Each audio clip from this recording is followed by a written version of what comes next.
आज social media का दौर है, टेक्नोलॉजी है, हर बंदे के हाथ में मोबाइल है। मोबाइल खोलते हैं तो पता चलता है कि जी वो फलां जगह पे जो है वो गुस्ताखी कर दी गई, फलां जगह पे कुरान करीम की बेहुरमती की गई, कुरान करीम को नाउज़ुबिल्लाह नज़र आतिश कर दिया गया, नबी पाक अलैहिस्सलाम की शान अक़दस के अंदर बेअदबी कर दी गई। और याद रखिए कि गुस्ताख की तौबा कबूल नहीं है। जो गुस्ताख है ना, उसकी तौबा कबूल नहीं। अगरचे ज़ाहरी तौर पर उसने तौबा भी कर ली, लेकिन उसकी सज़ा साक़त नहीं होगी। दुनिया के अंदर बहुत बहुत बंदे गुनाहगार हैं। कोई झूठ बोलता है, कोई चोरी करता है, कोई सूद का काम करता है, बड़े से बड़ा कत्ल कर दिया किसी को। तमाम मसालक के उलमा उनके पास चले जाएं तो वो यही फतवा देंगे, अगर कोई बंदा किसी को कत्ल भी कर दे, कोई बड़ी से बड़ी गलती भी कर दे, उसके बाद वो तौबा कर ले तो उसकी माफ़ी हो जाती है, उसकी तौबा कबूल हो जाती है। लेकिन जब बात आई मेरे और आपके आका मौला सल्लल्लाहु अलैहि वसल्लम की, फिर रब करीम ने उस बंदे के लिए माफ़ी नहीं रखी और फरमाया कि मेरे पास बड़े बड़े लोग आए, अपने हर मामले में मैंने तुम्हारे लिए माफ़ी रखी है, लेकिन महबूब की ज़ात के लिए माफ़ी नहीं है। उसकी वजह क्या है? उसकी वजह यह है कि अगर इस मामले पर भी माफ़ी रख दी जाती, रात को बंदा गलती करता, सुबह को उठ के तौबा कर लेता, वो कहता जी ठीक है जी मैंने तौबा कर ली। अब रब का कुरान क्या कहता है?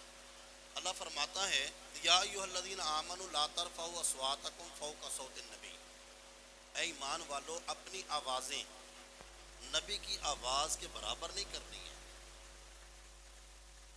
अब ये बात क़यामत तक के लोगों के लिए है, लेकिन जिस वक़्त ये आयत मुबारका नाजिल हुई उस वक़्त कौन थे? जो सबसे बेहतरीन लोग थे, अल्लाह ने उनको अपने महबूब के सहाबा के लिए चुना है और उनसे खिताब है और उनके तवस्सुल से क़यामत तक आने वालों से खिताब है कि जब तुम मेरे महबूब की बारगाह में आओ तो फिर अपनी आवाज़ें महबूब की आवाज़ के बराबर नहीं करनी। ऐसे नहीं करना कि जैसे तुम आपस में एक दूसरे को बुलाते हो, वरना होगा क्या? अंतहबता अमालुकुम, अगर तुमने ये अमल कर दिया, अपनी आवाज़ को नबी की आवाज़ से ऊंचा कर दिया, अंतहबता अमालुकुम व अंतुम ला तशऊरून, तुम्हारी जिंदगी के जो नेक अमाल हैं वो बर्बाद कर दूंगा और तुम्हें खबर भी नहीं होगी। फरमाया कि मेरे महबूब के साथ ये ऐसा मसला है कि यहाँ पर अब तो ये आयत मुबारका मनसूख हो चुकी। शुरू में सहाबा का अंदाज क्या था?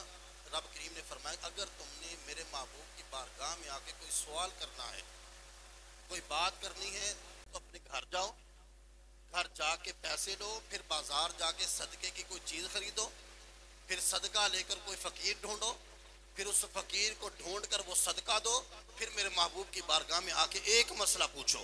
अगर दूसरा मसला याद आ गया तो ये नहीं कहना चाहिए सदका तो मैंने कर दिया, अब मुझे दूसरी बात भी बता दी। फरमाया फिर घर जाओ, फिर जाके पैसे लो, सदका लो, फ़कीर ढूंढो, सदका दे के फिर महबूब की बारगाह में आओ। तो ये मेरे महबूब की बारगाह का अदब है।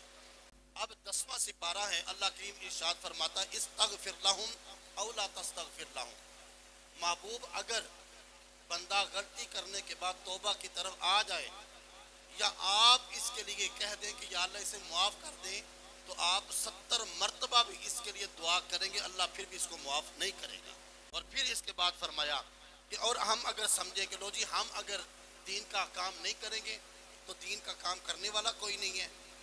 अगर दुनिया के अंदर जब जब भी रसूल करीम अलैहिस्सलाम की शान में बेअदबी की गई, रब करीम ने अपने कोई ना कोई ऐसे बंदे उठाए हैं जिन्होंने खड़े होकर कलमा हक बुलंद किया और उन गुस्ताखों को ललकार कर कहा कि जब तक हम जिंदा हैं हम अपने नबी की तरफ एक आंख मैली भी देखना गवारा नहीं करेंगे।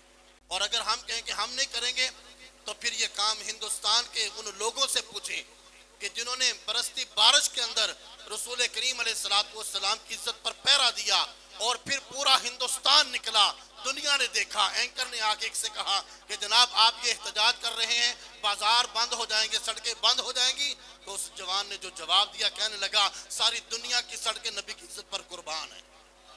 इमाम बुसीरी फरमाते हैं फ़इन मिन जूदिका दुनिया व दर्रतहा व मिन उलूमिका इल्मुल लौहि वल कलम। आज दुनिया के अंदर तुम कहते हो कि नबी जानता कुछ नहीं है, नबी कर कुछ नहीं सकता, नबी को इल्म किसी बात का नहीं। तो इमाम बुसीरी कहते हैं फ़इन मिन जूदिका दुनिया व दर्रतहा व मिन उलूमिका इल्मुल लौहि वल कलम।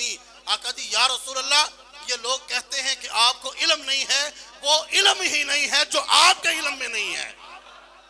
कलमा पढ़ने वाला जनाब सवाल कर रहा है, क्या नबी करीम अलैहिस्सलाम को ये चीज इल्म थी? क्या नबी पाक अलैहिस्सलाम इस चीज के बारे में जानते थे? आज मिर्ज़ई पैदा करने वाले हम खुद हैं। और वो कौन लोग हैं? यही बद मजहब लोग जिन्होंने मेरे आका मौला सल्लल्लाहु अलैहि वसल्लम के इल्म पर एतराज किया। काश दुनिया को बताया होता कि मेरे हुजूर का दस्ते अक़दस ऐसा था, हुदैबिया के मकाम पर जब पानी के प्याले के अंदर गया तो पानी के चश्मे उंगलियों से जारी हो चुके थे। जब ये चीज बयान की जाती तो किसी की जुर्रत थी कि वो कहता कि मैं नबी हूं, मुझे नबी मानो? अगर इस उम्मत ने लोगों के सामने चीजें बयान की होती कि मेरे आका मौला की पेशानी ऐसी थी, काफिर आते और मेरे आका मौला की चेहरा अक़दस को ईमान की हालत में नूर भरी आंखों से देखते, अल्लाह जुल्मतें दूर करके सीनों को नूर से रोशन कर दिया करता था। किसी को जुर्रत होनी थी? कभी ये कहते कि मेरे आका मौला सल्लल्लाहु अलैहि वसल्लम के लुआबे दहन मुबारक के अंदर रब ने इतनी बरकतें रखी थी। हजरत कतादा अपनी जख्मी आंख, निकली हुई आंख लेकर आए और अर्ज की हुजूर आंख अता कर दीजिए। मेरे हुजूर ने लुआबे दहन लगाया, आंख दुरुस्त हो गई। अगर ये चीजें उम्मत के सामने बयान की होती तो किसी की जुर्रत थी कि वो हुजूर की जात के बारे में तबसरे करता?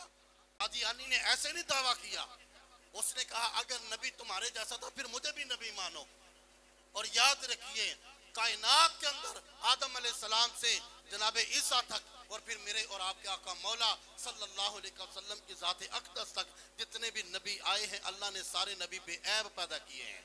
और ये बदबख्त कमीना ये आंख से काना था। इसका अपना बेटा लिखता है कि अब्बा जी की अकल आखिर वक्त में आके काम करना छोड़ गई थी। शुगर थी, एक जेब में गुड़ रखते थे, एक जेब में संजा करने के लिए मिट्टी का ढेला रखते थे। कभी कभी इस संजे वाले ढेले को शक्कर समझ के खा लिया करते थे और कभी कभी उस शक्कर वाले ढेले से संजा कर लिया करते थे। अकल के मारो और तुम अकल करो कि इस ऐसे बदबख्त को तुम अपना नबी मान रहे हो। ये सारे काम कब हुए? जब इस उम्मत ने नबी की जात पर तबसरे शुरू किए हैं। कहने लगे जी लो जी नबी उम्मी थे। उम्मी किसे कहते हैं? कि जो पढ़ा लिखा नहीं होता, जिसका कलमा पढ़ रहे हो, जिसकी पैरवी कर रहे हो और जिसके कलमा पढ़ने के बाद तुम दुनिया में इज्जत पा रहे हो, उसी नबी को कहते हो कि वो इल्म नहीं रखता था, वो उम्मी था। रब का कुरान फरमाता है हुवल्लज़ी बअसा फिल उम्मिय्यीन रसूला, और जो अनपढ़ थे उन अनपढ़ों के अंदर अल्लाह ने अपना महबूब भेजा है। और वो रसूल करता क्या है? मिनहुम यतलू अलैहिम आयातिही, अल्लाह की आयतें उनको पढ़ के सुनाता है। ओ अकल के अंधो, तुम्हारी अकल पर मातम करने को जी चाहता है। तुम्हें समझ नहीं आई? जिस नबी के बारे में कहते हो कि नबी पढ़े लिखे नहीं थे, नबी को इल्म नहीं था, उनकी शान तो देखो। जिनका मुअल्लिम रब रहमान हो, जिनका मुअल्लिम रब रहमान हो और जिनका निसाब कुरान हो, जिनका मदरसा लामका हो और जिनकी तख्ती लोहे महफूज हो और जिसके कलम की कसमें खुद रब कुरान के अंदर खाए, हमारे अकीदे में उसे खातमुन नबिय्यीन कहते हैं। जो नबी करीम अलैहिस्सलाम को खातमुन नबिय्यीन ना समझे, हम उसे जलील मानते हैं। बरसरे मिंबर भी कहते हैं, बरसरे बाजार भी कहेंगे, खलवत की महफिल में बैठकर भी कहेंगे, जलवत की महफिल में बैठकर भी कहेंगे। जो मेरे हुजूर के इल्म का इनकार करता है वो खुद परले दर्जे का जाहिल है। अल्लाह ने अपने महबूब को मा काना व मा यकून का इल्म अता फरमा के भेजा है। हदीस मुबारक सुनिए, ईमान ताजा होगा, इसलिए कि इस हदीस को रावी करने वाले हजरत अमीर मुआविया हैं और इमाम दालवी ने इसे अपनी मुस्नद फिरदौस के अंदर लिखा। और फिर इसी हदीस को सबसे बड़े इमाम, बहुत बड़े मुहद्दिस हजरत काजी अय्याद मालकी ने शफा शरीफ के अंदर भी लिखा है। और फिर इसी हदीस को बरेली के शहंशाह सरकार आला हजरत ने फतावा रिजविया की 29वीं जिल्द के अंदर भी लिखा है। हजरत मुआविया फरमाते हैं वही नाजिल हुई, मैं नबी करीम अलैहिस्सलाम की खिदमत अक़दस में बैठा था, मैं वही लिखने लगा था। हुजूर आए, सबसे पहले फरमाया मुआविया अपनी दवात को दुरुस्त रखो, फिर फरमाया अपने कलम को यूं पकड़ो, इसका टक तिरछा करके रखो, और जब बिस्मिल्लाह की बात लिखनी है तो उसको जरा खींच कर लिखना है। बिस्मिल्लाह के बाद जब तुम सीन लिखने लगे हो तो सीन को कश करके नहीं लिखना, यूं जैसे आज हमारे यहाँ यूं करके सीन लिख दिया जाता है, फरमाया सीन के किंगरे बना के लिखना है। और फिर फरमाने लगे जब तुम मीम लिखो ना तो मीम को अंधा ना कर देना, मीम का जो दायरा है इसको खाली रखना है। और जब तुम रहमान लिखने लगो तो रहमान को खींच कर लिखना है, और जब तुम रहीम लिखो तो फिर तुमने और खूबसूरत करके लिखना है। ये कौन बता रहा है? और कल के अंधो कमीनो, तुम कहते हो कि नबी को इल्म नहीं था, नबी लिखने वाले को बता रहे हैं लिखा कैसे जाता है। अगर तुम्हारे बड़ों को कोई बात कर दे फिर तुम नस्लों तक माफी नहीं देते, और कमीनो तुम मेरे नबी के इल्म पर एतराज करते हो और एतराज करके मेरे नबी के दिल को तकलीफ देते हो। हजरत हुज़ैफा रिवायत करते हैं, फरमाया कि नबी करीम अलैहिस्सलाम एक दिन तशरीफ लाए, मेरे आका करीम अलैहिस्सलाम ने जब से दुनिया बनी है तब से जिक्र करना शुरू किया। और एक हदीस मुबारक के अंदर है, फरमाया कि हुजूर ने फजर की नमाज पढ़ाई, फजर की नमाज पढ़ाने के बाद हुजूर मिंबर पर तशरीफ लाए, हुजूर ने हमें बात फरमाना शुरू किया, यहाँ तक के जनाब जोहर का वक़्त हुआ, हुजूर मिंबर से नीचे तशरीफ लाए, जोहर पढ़ाई, फिर हुजूर जलवागर हुए, फिर बयान शुरू कर दिया। असर का वक़्त हुआ, हुजूर असर की नमाज के लिए तशरीफ लाए, मगरब का वक़्त हुआ, मगरब के लिए तशरीफ लाए, इशा का वक़्त हुआ, फरमाया सुबह से शाम तक जब से दुनिया बनी है जब तक दुनिया रहेगी, क़यामत के फैसले करने तक, जन्नतियों के जन्नत जाने तक, दोज़खियों के दोज़ख में जाने तक, हर चीज़ का इल्म सुबह से शाम तक अल्लाह के नबी ने हमें अता फरमा दिया था। और फिर हज़रत हुज़ैफा फरमाते हैं कि जिसके अंदर इस्तिताअत थी, जो याद रख सकता था उसने याद रखा, जो याद नहीं रख सकता था उसने याद ना रखा। और फिर जिसने जो बात सुनी हो, फरमाते फिर होता क्या था, हमने सुना था हुजूर से कि ये चीज़ें जो हैं ये ऐसे होंगी, ये वाक़यात ऐसे होंगे, ये वाक़यात ऐसे होंगे। फरमाते फिर कभी हमारे सामने कोई वाक़या पेश आता तो मैं कहता अबू हुरैरा, ओ यार ये तो वही बात है जो हुजूर ने हमें अरसा पहले बयान फरमाई थी, और आज तुम कहते हो जी सुबह से शाम तक कैसे हो सकता है। अब पूछा जी जनाब आपका नाम क्या है? जी नाम जी मेरा मिर्जा मोहम्मद अली है, रहते कहाँ हैं? जी जेलम के अंदर रहते हैं। तो हम कहते हैं जी हमारे बुजुर्गों ने तुम्हारा बड़ा मिर्जा शहंशाह गोलड़ा पीर मेर अली शाह अलैहि रहमा ने जब उसको हिलने नहीं दिया तो शाही कोई नहीं है। अल्लाह करीम कुरान करीम के अंदर इरशाद फरमाता है, व मिनन नासी मन यकूलु आमन्ना बिल्लाहि व बिल यौमिल आखिरी व मा हुम बिमुमिनीन। ऐ महबूब ये जो कहते हैं ना कि हम ईमान वाले हैं, आपस की बात है, ये ईमान वाले है ही नहीं। अब महबूब फरमाते हैं बारी ताला ये ईमान वाले क्यों नहीं है? फरमाया मेरा नाम भी लिया, आखिरत का नाम भी लिया, महबूब तेरा जिक्र ही नहीं किया। ये समझते हैं कि तेरे जिक्र के बगैर ही अल्लाह को महबूब हो जाएंगे। इनको पता नहीं है आपका नामी इसमें गिरामी मुसलमान बनाता है, आपकी नजर सिहाबी बनाती है, आपका जो तसव्वुर है ये आरिफ बनाता है। जो चाहता है अल्लाह को प्यारा हो जाए, आज आपके कदमों में आ जाए, अल्लाह उससे प्यार करना शुरू कर देगा। हज़रत सुलेमान अलैहिस्सलाम बिल्कीस आ गई सुलेमान अलैहिस्सलाम के पास, मुल्क सबा की जो मलिका थी। अब उसका मुल्क कितनी दूर है? 2500 किलोमीटर दूर है। उस दौर में 4 महीने का सफर बनता था। अब बिल्कीस आ गई सुलेमान अलैहिस्सलाम का जो आपकी जो सरहद थी उसके पास, आपके दरबार के पास खड़ी है। सुलेमान अलैहिस्सलाम ने फरमाया कि बिल्कीस बाहर खड़ी है, आने वाली है, पहुंचने वाली है दरबार में, उसके दरबार में आने से पहले मुझे उसका तख्त चाहिए। अब जिन खड़ा हुआ, काला इफरीतुम मिनल जिन, जिन्नों के अंदर जो उनका बड़ा था वो खड़ा हुआ, ऐ अल्लाह के नबी मुझे इजाजत दीजिए मैं लेके आऊंगा। फरमाया कितनी देर में लेके आओगे? कहने लगा जनाब आपकी मजलिस खत्म नहीं होगी, आप उठेंगे नहीं, मजलिस खत्म नहीं होगी, मैं पहले जो है तख्त आपके सामने ला दूंगा। सुलेमान अलैहिस्सलाम फरमाया नहीं, मुझे इससे भी पहले चाहिए। फिर एक हजरत खड़े हुए, हादा इल्मुम मिनल किताब, वो शख्स खड़ा हुआ जिसको किताब में से रब ने कुछ इल्म दिया था। आसिफ बिन बरखिया अर्ज करते हैं अल्लाह के नबी मुझे इजाजत दे मैं लेके आऊंगा। सुलेमान अलैहिस्सलाम फरमाते कितनी देर में लेके? कहने के यूं अना आती का, जनाब आंख बंद करें, खोलने के बाद में तख्त मौजूद होगा।